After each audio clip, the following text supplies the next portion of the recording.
Au nom d'Allah, le tout miséricordieux, le très miséricordieux. Alif Lam Mim. C'est le livre au sujet duquel il n'y a aucun doute. C'est un guide pour les pieux, qui croient à l'invisible et accomplissent la salat et dépensent dans l'obéissance à Allah de ce que nous leur avons attribué. Ceux qui croient à ce qui t'a été descendu et à ce qui a été descendu avant toi et qui croient fermement à la vie future. Ceux-là sont sur le bon chemin de leur Seigneur et ce sont eux qui réussissent dans cette vie et dans la vie future. Mais certes, les infidèles ne croient pas. Cela leur est égal. Que tu les avertisses ou non, ils ne croient jamais. Allah a scellé leur cœur et leurs oreilles, et un voile épais leur couvre la vue. Et pour eux, il y aura un grand châtiment. Amen. Bonjour mes chers amis, bienvenue à notre émission Sagesse Ramadanesque. Les amis, alors, comment renforcer notre religion sans la méditation? Comment renouveler notre foi sans penser, repenser notre foi, notre croyance, notre religion? C'est par, tout court, de simples questions claires, simples, qui va déclencher tout un processus de réflexion que nous pouvons renforcer notre croyance, notre foi. Notre 6e vidéo interroge le rapport aujourd'hui qui pourrait exister entre un philosophe avec sa religion ou bien la religion dans laquelle il se trouve. À travers des questions et une réponse approximative au travers d'un extrait d'un philosophe, aujourd'hui en l'occurrence Averroès, un extrait qui serait un bon départ pour bâtir tout un processus de pensée, de réflexion, de construction, de déconstruction quant à notre foi, qui à notre sens ne se fortifie que par la profonde pensée et le travail sur l'interprétation, la pensée, la réflexion. Que Dieu nous éclaire dans ce sens. Amen. Alors, les questions choisies aujourd'hui, étroitement relatives à Averroès et son attitude à l'égard de la religion et de l'interprétation de la religion. Alors, peut-on accepter la foi sans réfléchir? Peut-on croire en la religion sans passer par le chemin argumentatif, analytique, rhétorique? Et après, on décidera quel chemin nous adoptons.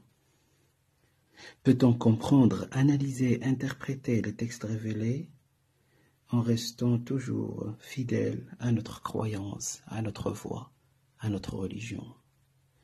L'homme peut-il obtenir par sa raison la connaissance des vérités révélées? Alors, pour Averroès, les hommes accèdent à la foi par des voies diverses, adaptées à la nature de leur esprit. La voie démonstrative est réservée à l'élite. Il dit dans son extrait,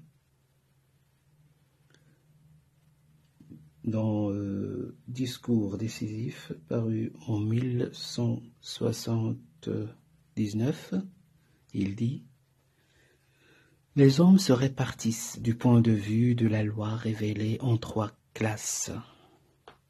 Ceux qui ne sont absolument pas hommes à connaître l'interprétation et qui sont les hommes assentants par rhétorique. C'est la grande masse des humains, car il n'est pas d'homme sain d'esprit, dépourvu de la faculté d'assentir, au moins de cette façon. Deuxième classe, ceux qui sont hommes à connaître l'interprétation dialecticienne et qui sont les hommes assentant par dialectique, que ce soit par nature uniquement ou par nature et par habitude. Troisième classe, ceux qui sont hommes à connaître l'interprétation certaine et qui sont les hommes assentant par démonstration du fait de leur nature et de la science qu'ils exercent, à savoir la science de philosophie. Cette dernière interprétation, il ne faut pas l'exposer aux hommes assentant par dialectique et moins encore à la foule.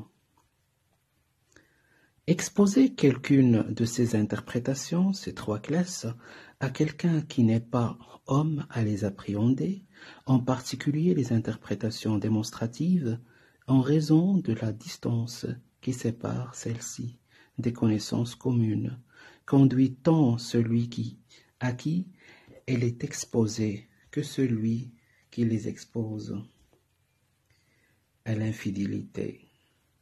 La raison n'est que l'interprétation suppose deux choses: l'invalidation du sens obvi, c'est-à-dire évident, et l'avènement du sens dégagé par l'interprétation.